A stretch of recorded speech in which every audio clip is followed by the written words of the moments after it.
transformarei numa grande luz,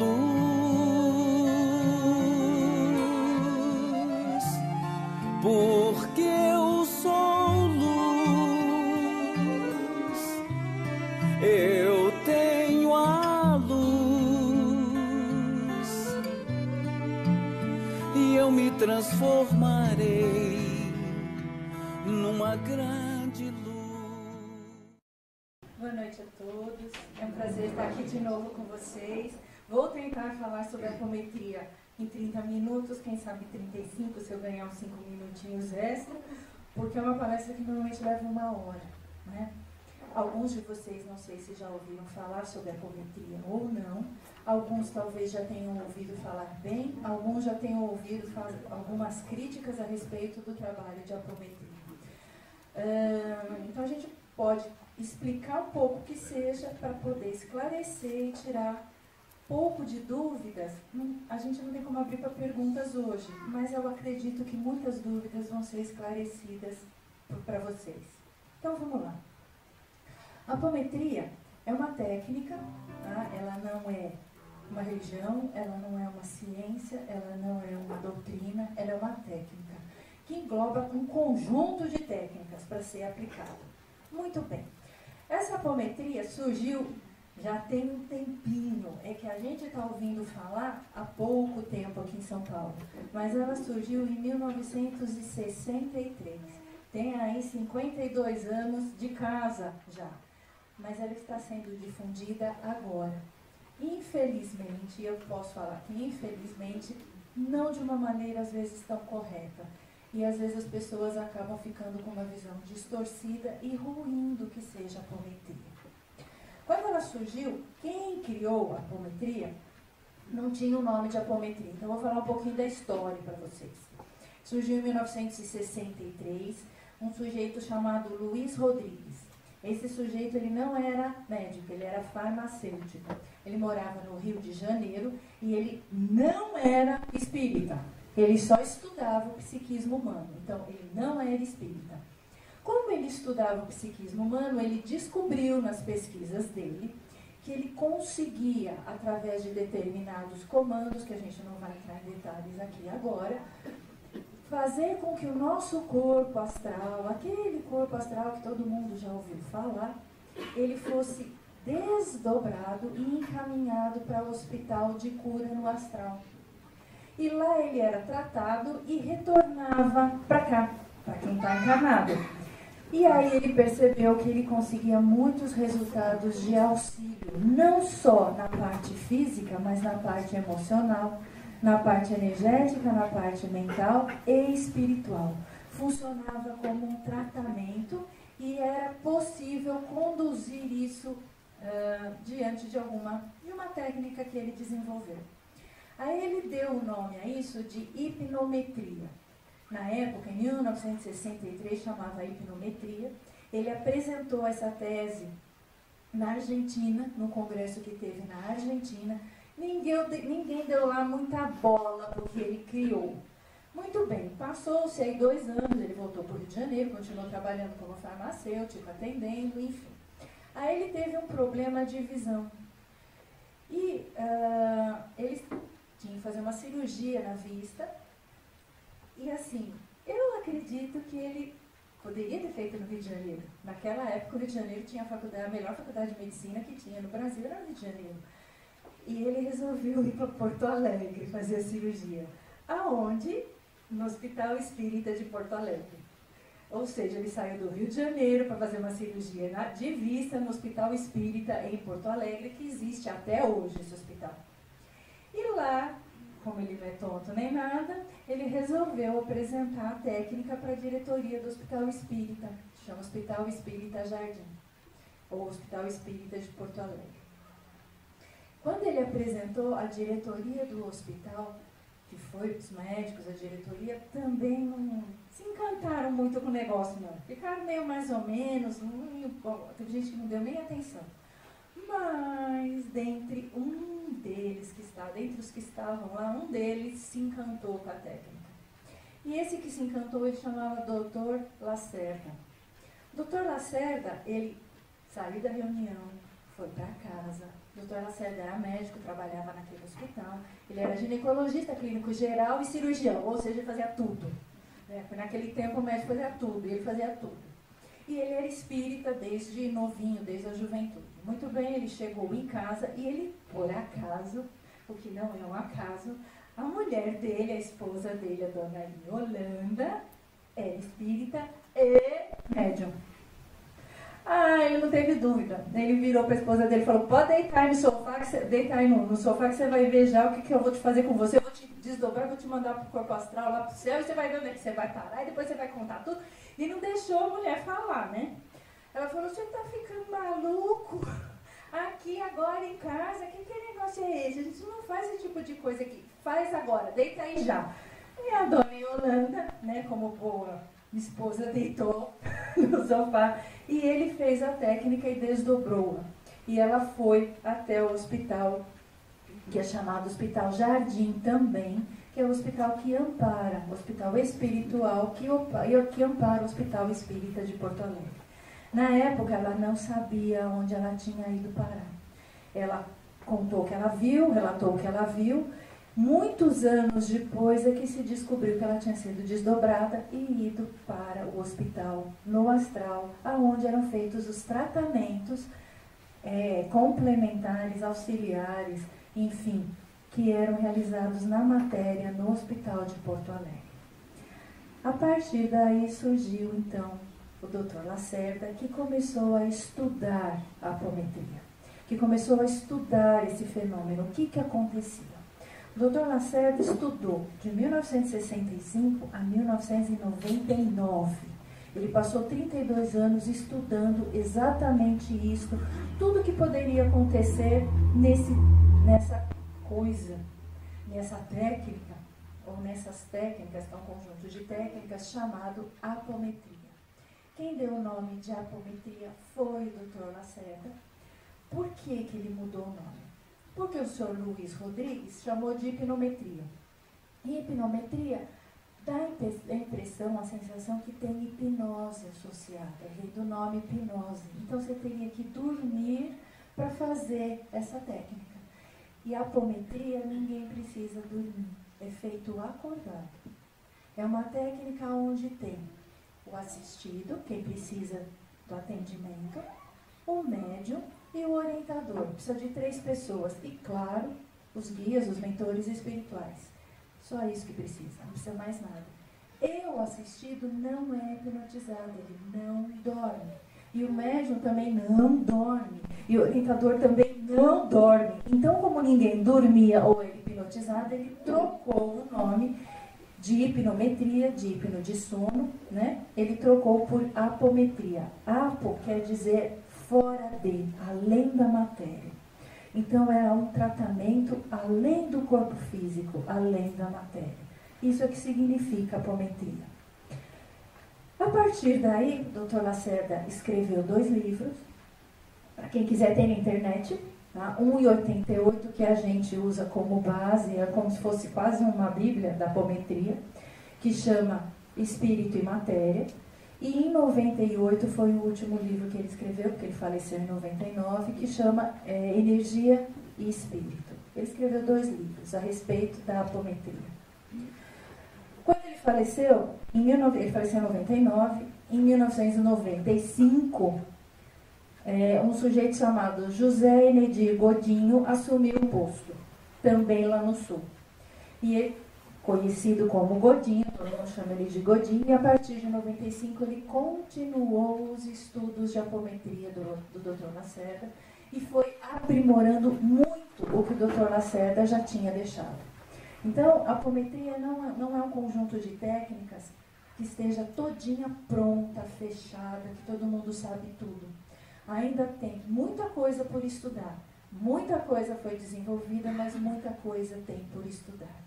E ela busca exatamente o quê? Tratar seres humanos, encarnados ou desencarnados. Nós temos espíritos sofredores que precisam de auxílio, e nós temos os encarnados que precisam de auxílio. Ah, mas quem que a apometria trata? Tem que escolher, trata um, trata esse, não trata aquilo, trata criança, não trata criança, trata adolescente. Eu diria para vocês o seguinte, a apometria não restringe tratamento a ninguém. Trata todas as idades, desde a gestação até quem já desencarnou. Não tem restrição. A única coisa é que é assim. Ela, como o Tony comentou, ele falou assim, a gente vai então descobrir qual a diferença do auxílio de apometria, de um tratamento de desobsessão ou de um tratamento espiritual tradicional. Na apometria, como eu falei para vocês, a gente usa o seguinte, tem-se o orientador, a gente chama de orientador, tá? Não é doutrinador, é orientador mesmo. Orientador, o médium, o assistido e o plano espiritual. Muito bem. Quando a gente junta essas 3, 4 itens, a gente pode fazer a apometria e ela começa. Ela é desenvolvida a partir dos nossos corpos espirituais. Como é que é feito isso? Todo mundo já conhece a historinha, né? Eu tenho o meu corpo físico, eu tenho um perispírito e eu tenho um espírito. Até aí, beleza. O que foi estudado e percebido, e já existia antes mesmo do Dr. Lacerda, já existia nas culturas do Egito, muito antigas, é que este perispírito, nosso perispírito, ele se divide em vários corpos. E alguns vocês até conhecem, já ouviram falar. Duplo etérico é um deles, pertence ao perispírito.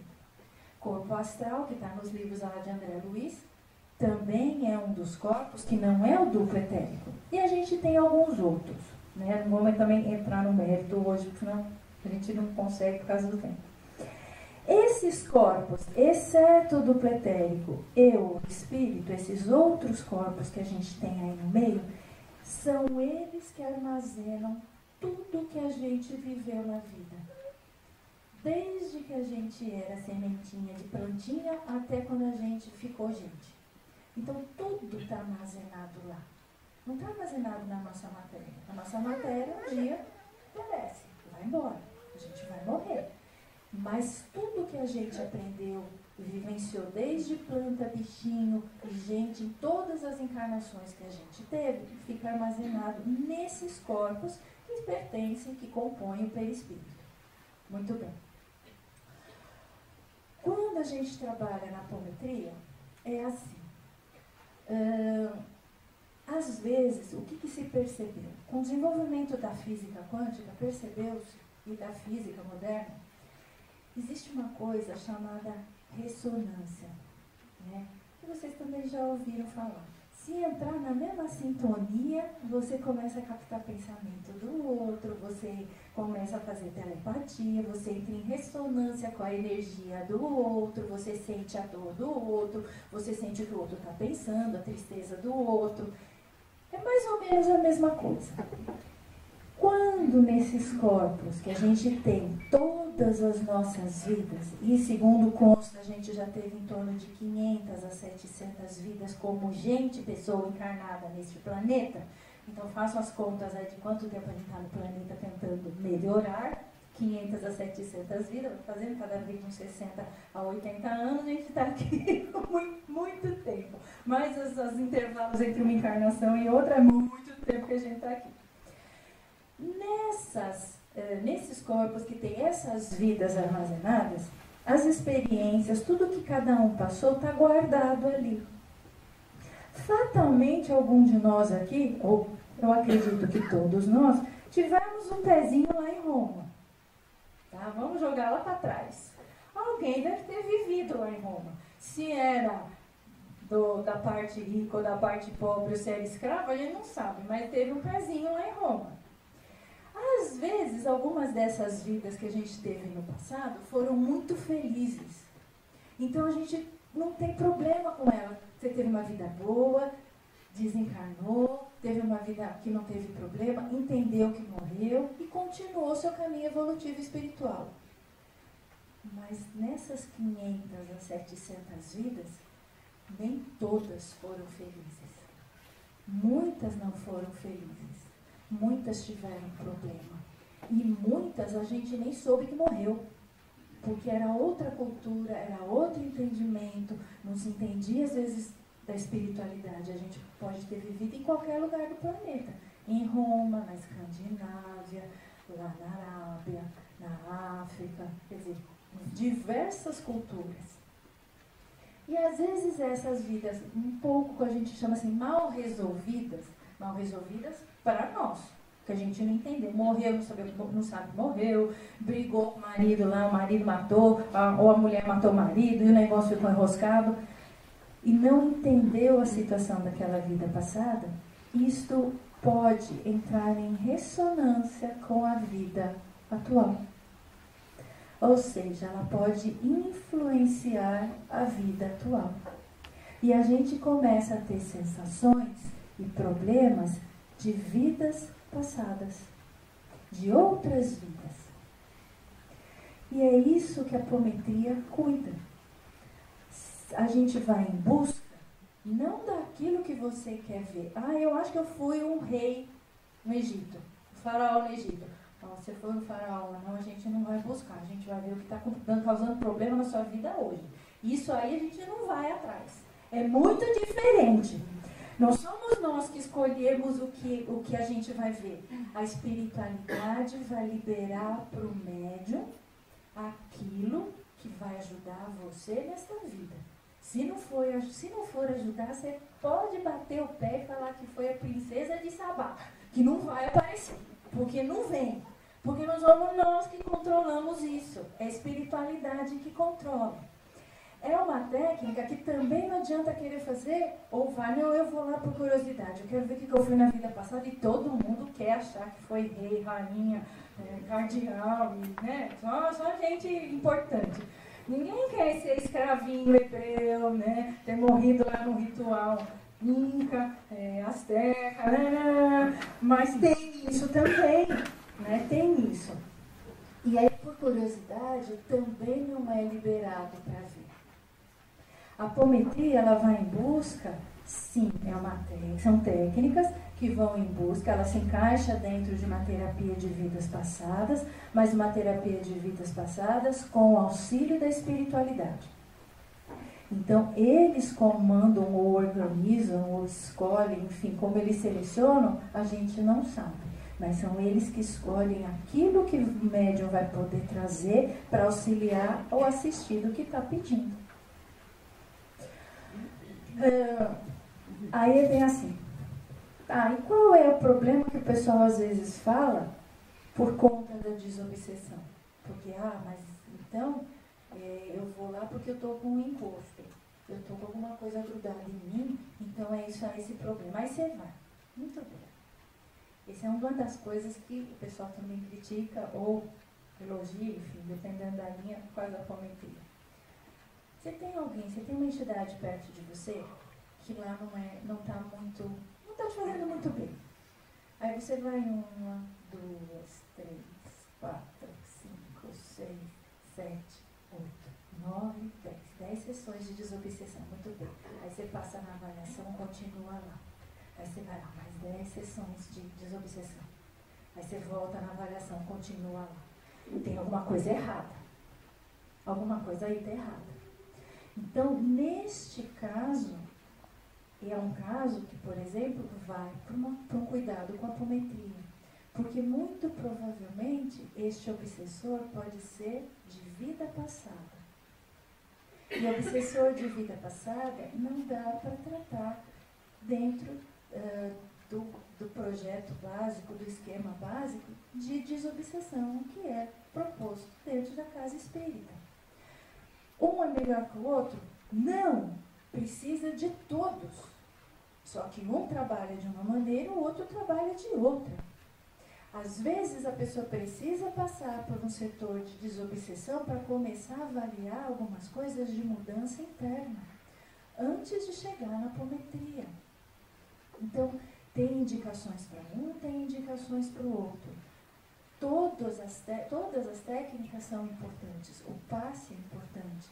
Harmonizar a sua energia é importante. Fazer quando precisa de desobsessão é importante. Mas, às vezes, quando não resolve, a gente tem uma técnica a mais que pode ser utilizada. E essa técnica mais que pode ser utilizada, muitas vezes está sendo criticada e não está sendo permitido colocar em alguns lugares. E ela ajuda muito. É mais uma técnica para auxílio quando as coisas dão uma empipinada. O negócio começa a entortar, fica difícil. Aí ele acaba encaminhando para a apometria, que tem alguns artifícios para resolver determinadas coisas. O que mais que a apometria tem de diferente? Às vezes tem uma coisa que ninguém presta muita atenção. Vai lá, mesma historinha da desobsessão, só que não vê em entidade, mas a pessoa não melhora, se sente mal e tem um mal-estar constante e uma doença que ninguém diagnostica o que é e não tem nada nos exames e o treco continua. Muito bem. E aí faz tratamento, faz passe de auxílio e às vezes não consegue resolver. Porque neste caso, sabe a historinha que eu contei para vocês, da gente ter um pezinho lá em Roma, no Egito, em algum lugar? Aquela vida passada, por exemplo, de Roma, pode estar influenciando hoje e causando sintomas físicos hoje. Então, sabe como é que chama isso? Auto-obsessão. Uma vida nossa passada está obsediando a gente hoje. E a gente precisa resolver. E a técnica para resolver a auto-obsessão é a apometria.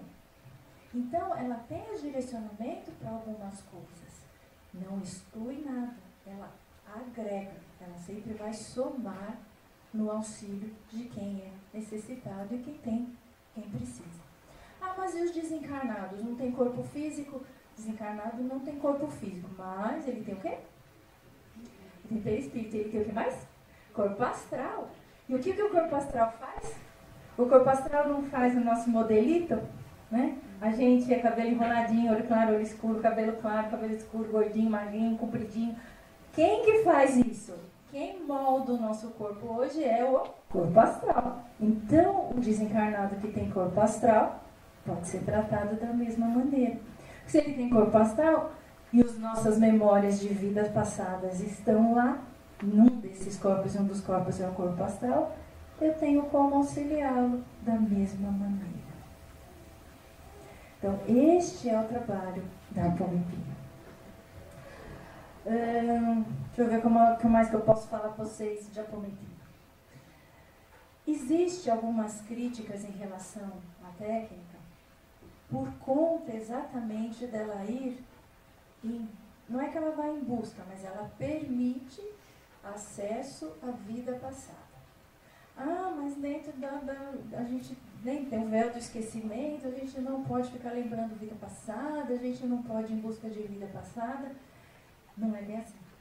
Então eu vou ler para vocês que a gente não está fugindo das leis espíritas. Por que das leis espíritas? A apometria, como eu falei, precisa de um orientador, precisa de um médium e tem que ter o assistido e o plano espiritual. Qual é a religião, que a gente pode dizer, ou a doutrina que melhor se adequa a isso, ou que melhor se adequou? Foi a espírita. Então, por isso que acaba a apometria entrando mais, ou utilizando mais os trabalhadores espíritas, e também nós não temos problema nenhum com trabalhadores de Umbanda, porque eles são médiuns do mesmo jeito. E às vezes a gente precisa de alguns trabalhadores de Umbanda na apometria. Porque às vezes, digamos que às vezes você não foi muito bonzinho na vida passada. E aí o bicho pega. Né? Então às vezes a gente não tem preconceito. Né? A gente pode utilizar todos aqueles que têm uma boa vontade de querer trabalhar, de querer ajudar o próximo. Então a gente utiliza assim. Então, quais as religiões, ou quais as filosofias ou doutrinas, o nome que quiser dar, que mais se adequaram à apometria?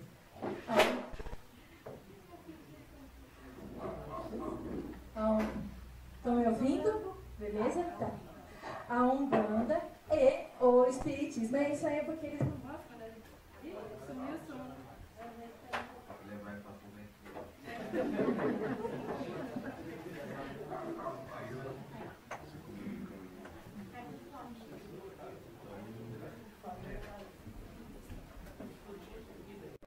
Então, o que acontece?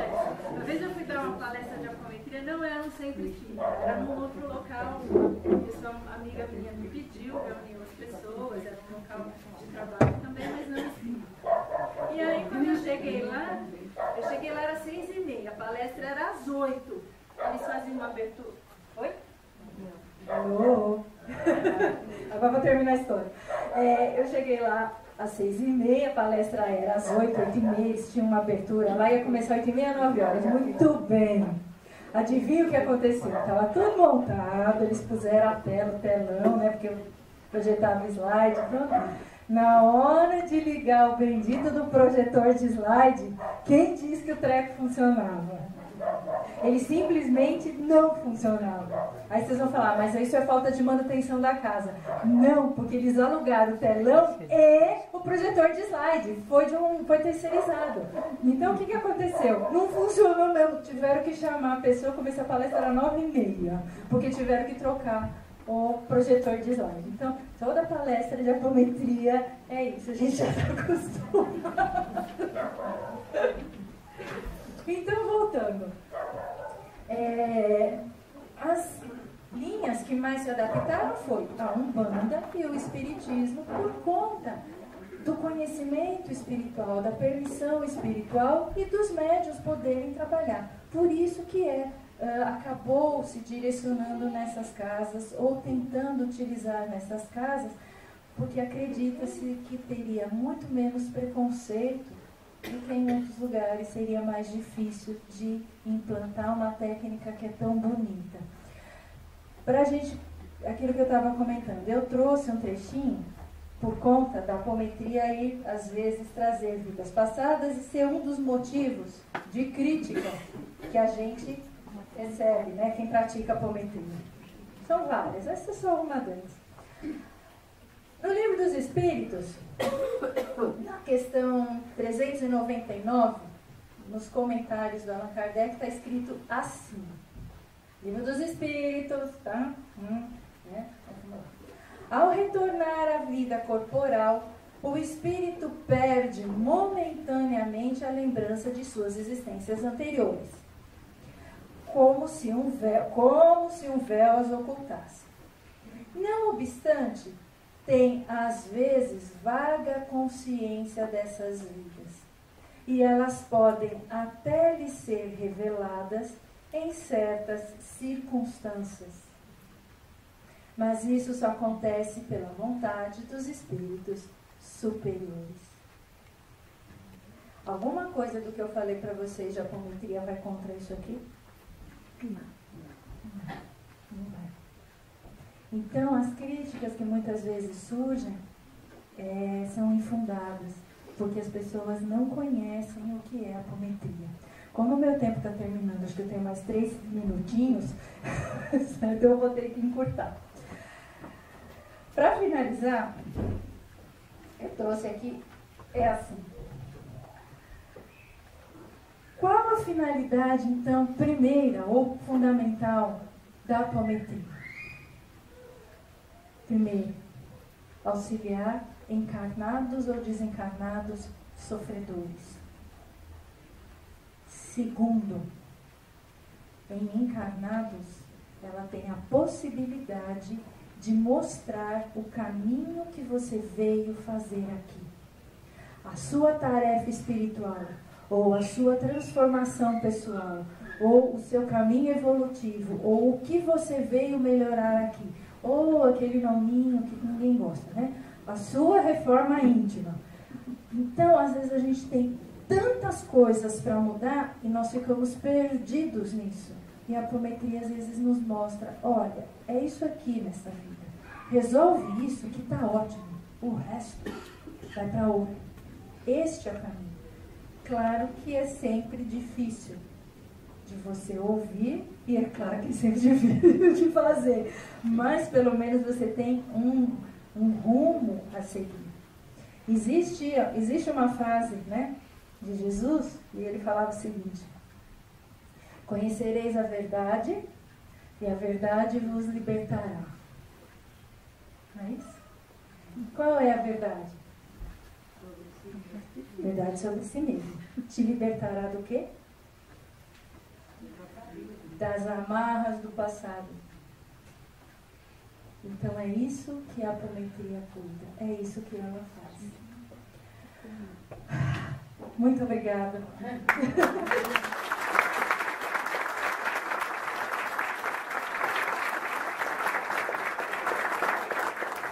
Eu quero deixar registrado que eu agradeço demais a oportunidade de poder falar de Apometria. É muito gratificante. Muito obrigada mesmo.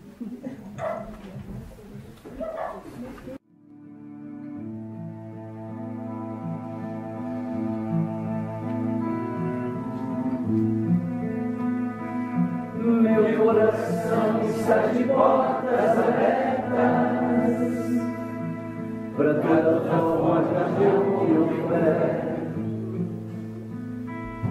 Que a verdadeira unidade habite em mim.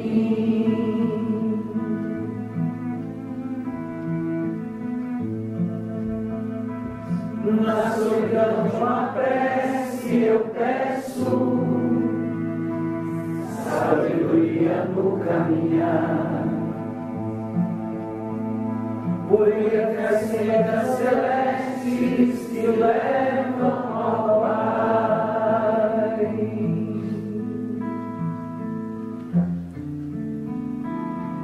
Anjos divinos me ensinem a ser forte, aceitando as minhas fraquezas, seguindo Francisco de Assis, Chico Xavier e Jesus.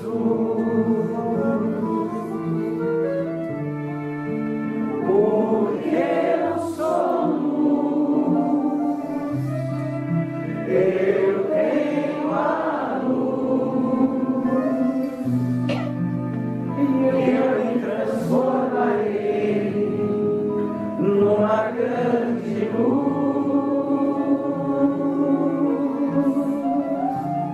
Porque eu sou luz,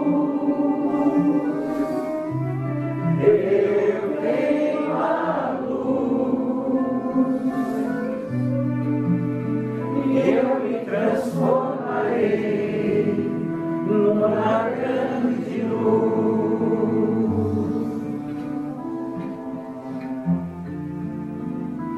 Anjos divinos me ensinem a ser forte,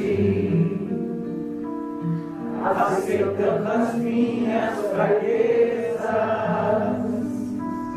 seguindo Francisco de Assis, Chico Xavier e Jesus.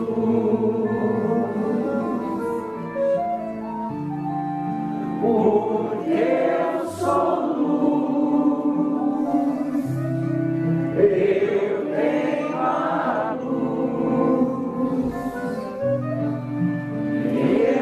transformarei numa grande luz.